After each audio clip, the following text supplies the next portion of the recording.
अगर आप थंबनेल देख के वीडियो पे आओ ना तो आप बहुत सही वीडियो पे आओ, मैं आपको यहाँ से निराश नहीं जाने दूंगा।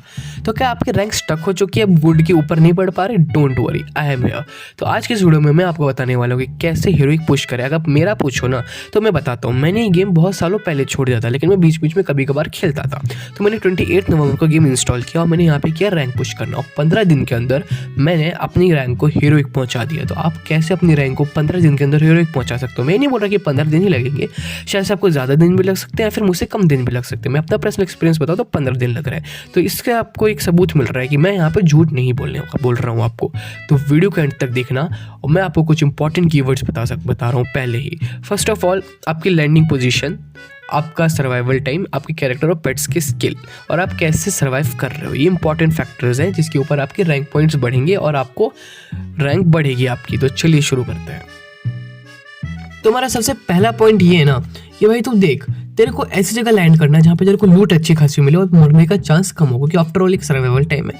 और हमारा सेकंड जो पॉइंट है वो रिले करता है पूरा फर्स्ट पॉइंट पे। अगर तू पीक पे उतरेगा तो तू मर जाएगा, तेरा सर्वाइवल ड्यूरेशन बढ़ेगा ही नहीं, तो तेरे को वहाँ पे रैंक पुश होगी ही नहीं। तो ऐसी जगह उतर जहाँ पे बहुत कम लोग हो, जैसे कि observatory, river side, plantation, Sentosa, रिमना विलेज एक्सेट्रा।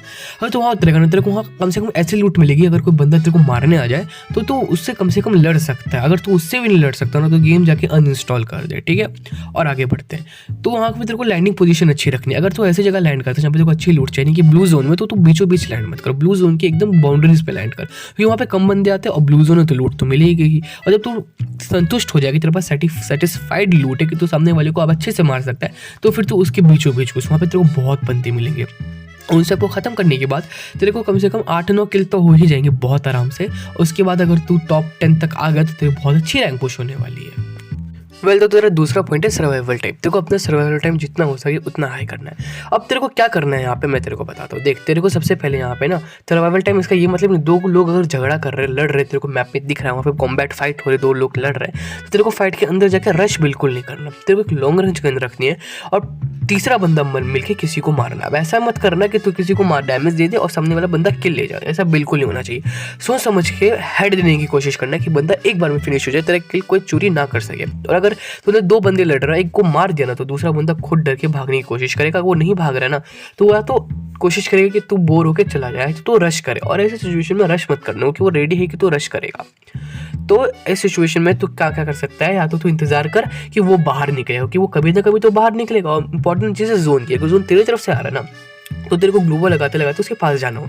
उतना पास मत जाना कि उसके पास शॉर्ट रेंज गन होगी, वो इंतजार करे कि तेरे को शॉर्ट रेंज गन से मारेगा, पर तेरे को नहीं करना है। वहाँ पे तेरे को उस तरह डिस्टेंस बना के रखनी है। अगर तेरे को लग रहा है कि तू उस फाइट को सक्सेसफुली विन नहीं कर पाएगा तो तू भाग जा, फिर तेरे को अपना सर्वाइवल टाइम बढ़ाना है, ठीक है। तीसरी और सबसे इंपॉर्टेंट चीज़, पेट्स और कैरेक्टर के स्किल। अब मैं आपको ना यहाँ पे दो चीज़ें रिकमेंड करूँगा। सबसे पहले आपको ना एक सेट 1 और सेट 2 में आपको दिखाता हूँ, फिर सेट 1 में देखते हैं। सेट 1 में आपको लेना है मीशा कैरेक्टर। भाई तुम बोले मीशा कैरेक्टर का क्या यूज़ है भाई, मैं बताता हूँ, बहुत तगड़ा कैरेक्टर है, बहुत तगड़ी स्किल है, इससे रैंक पुश आपका बहुत हेल्पफुल होने वाला है। तो आपको लेना है मीशा कैरेक्टर। उसके बाद अगर आप बहुत ज़्यादा किल करते हो ना, यानी एक मैच में अगर आप 5, 6, 7, 8 किल ले रहे हो ना, मैक्सिमम अगर आप 10 किल ले रहे हो, अगर आपका हर एक मैच में एवरेजली अगर आप एलिमिनेशन 3, 4, 5 कर रहे हो, तो मैं आपको रिकमेंड करूंगा लिक्वेटा कैरेक्टर। लिक्वेटा कैरेक्टर के साथ आप ले सकते हैं वुल्फ्रा। वो कि दोनों भाई है, दोनों का काम ऑलमोस्ट एक ही जैसा है, एक जैसा नहीं मतलब एक जैसा कह सकते हो। क्योंकि देखो, अगर आपको जितना आप किल करोगे उतना आपको व्यू मिलेगा, जितना व्यू मिलेगा उतना आपको हेडशॉट, आपका डैमेज कम होगा, और सामने वाला आप किसी को मारोगे तो आपको जो डैमेज सामने वाले को पड़ेगा आपके द्वारा वो थोड़ा ज़्यादा हो जाएगा। और अगर आप किल करोगे तो आपको व्यू के साथ साथ मिलेगी थोड़ी सी एचपी, जो आपको लिक्विड कैरेक्टर दिलाएगा। तो दोनों को अगर आप साथ में यूज़ करो तो बहुत बढ़िया बात है। नहीं तो अगर आप वोल्फ्रा यूज़ नहीं करना चाहते तो मैं आपको रिकमेंड करूंगा लौड़ा कैरेक्टर के बारे में। आप लोगों को लियोरा का क्या काम है, लियोरा का काम है अगर आप स्नाइपर यूज़ कर रहे हो ना तो आप बहुत अच्छे से कर सकते हो, उसकी एक्यूरेसी बहुत अच्छी बढ़ जाएगी, तो आपके हेड लगने के चांसेस ज़्यादा होंगे। मैंने आपको जैसे बताया था थर्ड पार्टी करने, तो उसमें आपको हेड लगने के चांसेस ज़्यादा होंगे, इसलिए आप लियोरा कैरेक्टर को यूज़ कर सकते हो अगर आप चाहो तो। अगर आप स्नैपिंग में उतने अच्छे नहीं हो तो गो विथ लिक्विटा एंड वोल्फ्रा। अगर आप पूछो एक्टिव स्किल में क्या कर सकते हो, बहुत सारी स्किल्स है, it's actually depends on you. Healing के लिए आप कश्मर और आलोक का यूज़ कर सकते सकते हो, डिफेंस के लिए आप यूज़ कर सकते हो क्रोनो का या फिर तत्सुया का। मैं आपको रिकमेंड करूँगा तत्सुया के बारे में, क्योंकि अगर आप ऐसी जगह उतरो जहाँ पे एनिमी आपके सामने उतरा तो आप तत्सुया का यूज़ कर सकते हो। इनफैक्ट अगर आप किसी पे रश कर रहे हो तो आप क्या भागोगे, ग्लोबल होगा, उसका इंतजार मत करो। आप सीधा अगर रश कर दोगे ना, सामने वाला बंदा चौंक जाएगा, डर जाएगा और उसको स्टेबलाइज होने के लिए टाइम लगेगा, और वो टाइम आपको उसको देना नहीं है, आप उसको फिनिश कर दो अगर आप शॉर्ट रेंज या फिर मिड शॉर्ट रेंज में फाइट करते हो। तो Tatsuya is a very effective character in Free Fire. आप उनसे प्लीज़ यूज़ कीजिए, आपका रैंक पुश बहुत बढ़िया होगा। इनफैक्ट अगर आपको कोई मार रहा है, आपके पास एचपी नहीं है, आपको वहाँ से भागना है, तो वो अभी और हेल्प करने वाला है। ये मेरे साथ हुआ था, मैं घर में था, मेरे को एक बंदा मार रहा था, मैं लिटरली 1 एचपी थी, मैं पोचिनो के डबल डोर हाउस में था, वहाँ से मैं तत्सुया लगा के भागा और तैयार हुआ। उस मैच में मैंने बुया लिया। अगर मैं तत्सुया कैरेक्टर मेरे पास नहीं होता, शायद से मैं बच नहीं पाता, शायद से मैं उस मैच में बुया नहीं ले पाता। तो कैरेक्टर्स के लिए आपको मैं बता रहा हूँ। मेरे पहला आपके प्रेजेंट है यहाँ पे तत्सुया के साथ वोल्फ्रा, लिक्विटा एंड मीशा, एंड सेकंड मैं आपको बता रहा हूँ मैक्सिम, मीशा, लियोरा एंड तत्सुया। तो ये दोनों में से आपको जो कंफर्टेबल लगे आप प्लीज़ उससे लीजिएगा। और अगर हम पेट की बात करें तो अगर आप स्क्वाड में खेलते हो ना, तो आप फैल्को पेट लो, क्योंकि अगर लास्ट जोन में आपके फ्रेंड्स आपको रिवाइव दे रहे हैं ना, तो वो बहुत यूज़फुल होगा कि आपके पास उतने आर्मर या फिर गन्स नहीं होगी, तो सेकंड और थर्ड स्क्वाड के बंदे आपको मार सकते हैं। लेकिन अगर आप एक्चुअली में कर रहे हो ना, और अगर आप तत्सुया लेके खेल रहे हो, तो Tatsuya is a very effective character, मैंने पहले ही बताया था। तो उसके लिए आप रॉकी ले सकते हो। रॉकी पेट जो आपका क्या कहते हैं, कूल डाउन टाइम बहुत कम कर देगा, क्योंकि अब तो मिस्टर वैगर की उतनी ज़रूरत रही नहीं फ्री फायर में, तो आप रॉकी पेट का इस्तेमाल कर सकते हो। लेकिन अगर आप बॉम्बर हो, आप अच्छी नेड या ग्रेनेड फेंकते हो, तो आप बीस्टोन का यूज़ कर सकते हो। अब तो सारे ही पेट्स 10,000 डायमंड्स में स्टोर पे अवेलेबल हैं, तो आपको ज़्यादा कुछ करने की ज़रूरत नहीं है। मैं पर्सनली जो आपको रिकमेंड करूँगा वो है आपका रॉकी पेट, तो आप उसे ले सकते हैं अगर आप चाहें तो। अगर आप अब तक वीडियो में है ना, तो मैं आपको देने वाला हूँ एक बोनस टिप। बोनस टिप क्या है, वो है गन कॉम्बिनेशन। बोला कि भाई ऐसा कैसे तू बोल सकता है, सबकी अपनी पर्सनल और कंफर्टेबिलिटी के हिसाब से गन कॉम्बिनेशन होती है। हाँ भाई मैं समझ सकता हूँ, लेकिन मैं तेरे को फिर भी रिकमेंड करूँगा। वो है तेरे पास 3 गन स्लॉट्स है, उसमें से पिस्टल वाला कोई यूज़ करता नहीं, मिली वाला ज़्यादा कोई करता नहीं। मिली में अगर आप पैन रखो तो आपको थोड़ा सा प्रोटेक्शन मिल सकता है। तो बाकी बचे हमारे गन स्लॉट्स, उसमें से एक में तो स्नाइपर रख। स्नाइपर क्या है कि वो लॉन्ग रेंज बहुत इफेक्टिव गन है। शॉर्ट रेंज में भी गलती से अगर सामने वाले को लग गई ना एक बार भी, तो भाई तो उसको आराम से फिनिश कर सकता है। तो कोई सी भी लुल्ली सी गन ले ले, उसको आराम से फिनिश कर देगा। और स्नाइपर में बहुत सारी स्नाइपर्स है। तो किसको बोल रहा है, मैं बोल रहा हूँ M8 को रिकमेंड कर रहा हूँ। बोले भाई AWM तो बहुत अच्छी गन है, AWM अच्छी है, लेकिन M8 थोड़ी ज़्यादा एडवांटेज ले सकती है। मानता हूँ उसका 123 के एवरेज के हिसाब से डैमेज होता है बॉडी का, पर 123 अगर तो डैमेज दे रहा है, सामने वाला 80 के आसपास है, फिर भी तो उसको फिनिश कर देगा भाई। 30 की HP ज़्यादा नहीं, एक गोली का बंदा रहता है अगर 30 की HP है तो। क्योंकि मैं तेरे को उसके साथ एक और गन रिकमेंड करने वाला हूँ जो कि बहुत अच्छी है। चलो मैं बताता हूँ। ये M8 अगर तेरे को पता है ना बंदे क्या होते हैं, तुम कैसे खेलते हो, ऐसे सारे लोग खेलते हैं। कोई ग्लोबल के बीचों बीच खड़ा नहीं होता, सब ग्लोबल के कॉर्नर में खड़े होते हैं, वहाँ से तुमको सस्पेक्ट कर रहे होते हैं कि तुम आओगे, वो कूद के तुम्हारे पास आएंगे। तो तुमको पता है ना ग्लोबल के राइट या लेफ्ट साइड में कॉर्नर में खड़ा है, तो M8 से तुम उसको मार सकते हो कि M8 जो है वो ग्लोबल के आर पार जाते हैं, पर AWM नहीं जाती है।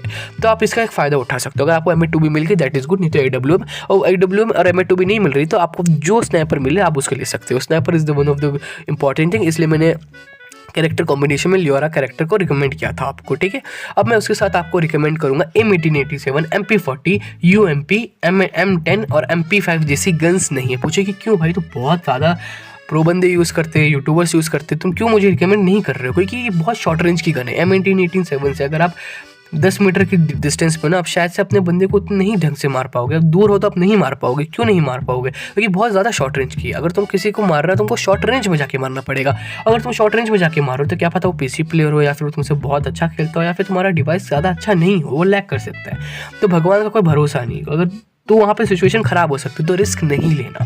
तो अगर सामने वाले के पास M1887 हो जो कि बहुत सारे बंदों के पास होती है, तो अगर तुम उसे डिस्टेंस बनाओगे तो तुम्हें ढंग से वो एम नहीं कर पाएगा। और अगर तुम्हारे पास कोई SMG हो तो वो भी ठीक है, लेकिन उसकी एक्यूरेसी उतनी नहीं होती है डिस्टेंस में। लेकिन अगर तुम्हारे पास कोई राइफल जैसे कि XM8 या फिर AN94 या फिर AK47 हो तो बहुत अच्छी बात है, तुम उसको आराम से एम कर सकते हो। और सबसे ईजी मैं अपना पर्सनल जो यूज़ करता हूँ वो है AN94, क्योंकि उससे 2-3 शॉट अगर मार के तो ड्रैग करेगा ना तो इधर आराम से हेडशॉट लग जाएगा और उसी में बंदा खत्म। 3 गोली में बंदा खत्म हो सकता है वहाँ पे। बहुत बढ़िया गन मैं तुमको बता रहा हूँ, गन कॉम्बिनेशन कि एक तुम AR-MO की गन ले लो और एक स्नाइपर ले लो, तो उससे ना सामने वाले को तू का जो गन्स है आप उनको भी थोड़ा सा अवॉइड कर सकते हो। सामने वाला जो बंदा गन कॉम्बिनेशन यूज़ कर रहा है, ज़्यादातर पता है SMG और सामने वाला जो लोग हैं वो यूज़ करते हैं शॉर्ट गन, तो उनके गन्स को भी थोड़ा अवॉइड करें। यानी उनके गन्स आपके सामने इफेक्टिव नहीं है और आपकी गन्स उनके सामने इफेक्टिव है क्योंकि आपके पास मिड रेंज का, क्योंकि तो आप वहाँ पे एडवांटेज ले सकते हो इस चीज़ का, तो आपकी रैंक अच्छे से पुश होगी। अब लास्ट चीज़ है ना कि बुया कैसे ले, booyah is not that much important. अगर आपको बुया के पीछे पड़ना है तो आप ध्यान से खेलना। जब टॉप 5 बंदे हो ना, टॉप 10 बंदे हो, तो सीरियस हो जाओ कि ये वो बंदे हैं जिन्होंने पिछले 40 लोगों को मार के भगाया है, तो ये बहुत खतरनाक लोग हैं। तो तू संभल के वहाँ पे खेलना, वहाँ पे पूरा अपने को एकदम तैयार रखना। और एक और चीज़ जो मैंने एक बार गलती की थी, अगर तो किसी बंदे से शॉर्ट रेंज में फाइट कर रहा है, मिड रेंज में फाइट कर रहा है, तो ध्यान रखना कि तीसरा बंदा के तेरे को ना मार दे, क्योंकि थर्ड पार्टी बहुत लोग करते हो। कि अभी मैंने तेरे को बताया थर्ड पार्टी करने को स्नाइपर से, तो क्या पता और भी कोई लोग कर रहे हो, तो इस चीज़ का ध्यान रखना, एक बंदे पर ध्यान मत देना। और हमेशा कोशिश करना कवर में रहने की। Glue wall is not the only way, और भी चीज़ें हैं, तो कवर में रहने की कोशिश करना, मैं तेरे को यही रिकमेंड करूँगा। और इसके बाद अगर तेरा गेम प्ले नहीं सुधर रहा है या फिर तेरा रैंक नहीं पुश हो रहा, तो मैं कुछ नहीं कर सकता। हाँ, game play is another important thing. तेरे को थोड़ा गेम प्ले सुधारना पड़ेगा। तेरा गेम प्ले अच्छा नहीं है तो अगर तेरा game play almost average type है, तो कम से कम अगर तू 100 मैच भी खेले ना, तो 100 मैच अगर तू 15 दिन के अंदर खेले और ऐसे खेले जैसे मैं बता रहा हूँ, तो बहुत बढ़िया होगा।